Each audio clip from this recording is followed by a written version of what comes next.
Tonight I'm going to try this Neapolitan coffee maker that I got relatively recently.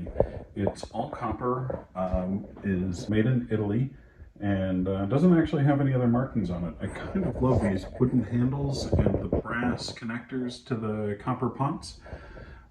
James Hoffman does a video on Neapolitan coffee makers as part of his Classics of Coffee series.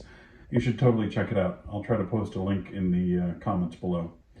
But I've never used one of these, and so I'm kind of excited to give this one a try. So it's kind of an interesting design. It's essentially a pot to boil the water, a metal filter to filter the coffee, and then the coffee pot to pour the water out of. This sleeve has a built-in container for the coffee to go in. This screen goes on top of it. Both of those will go in here, which is where the water gets boiled. And then our pot is inverted and goes on top of it. You invert the whole thing. The hot water then slowly comes through the coffee grounds into your pot, and you have coffee. Let's see how this works.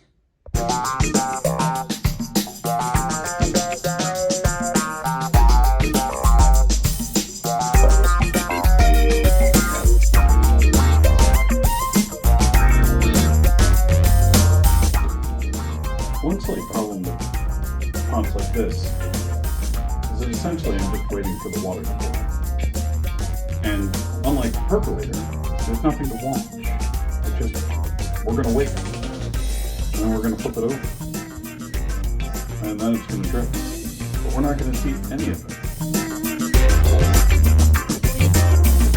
So it looks like we've got our boiling water. Now we are going to remove it from the heat and flip it. This seems shockingly daunting.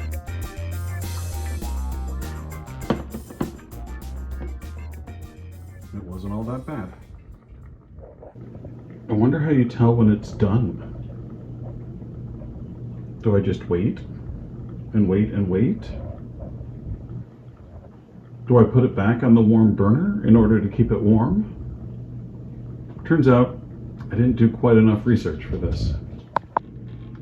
I'm just pouring it out. Oh, that's funny. The wooden handle screws on, but because of the way that it screws on, there we go, it was unscrewing as I was pouring it. It's actually got a very nice pour. So I think I made a mistake. I think I did want that diluted coffee to go through. Learn from my mistakes, kids. Let it finish.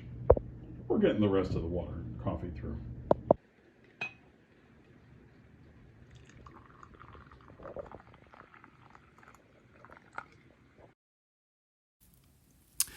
Okay, so my general impressions about the Neapolitan coffee maker are that despite its iconic status and its place in Italian cinema and Italian culture, it's not all that great. It's essentially a dripolator that's daunting to navigate. You can't see anything happening, and so if you're not going to have a show, you might as well just use a regular drip coffee maker. I certainly don't think it's worth the hassle. Cleanup's not all that easy.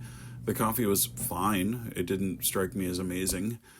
And yeah, I'm happy to have it on my shelf. I'm happy to have it with my collection. But overall, I just don't really care for it.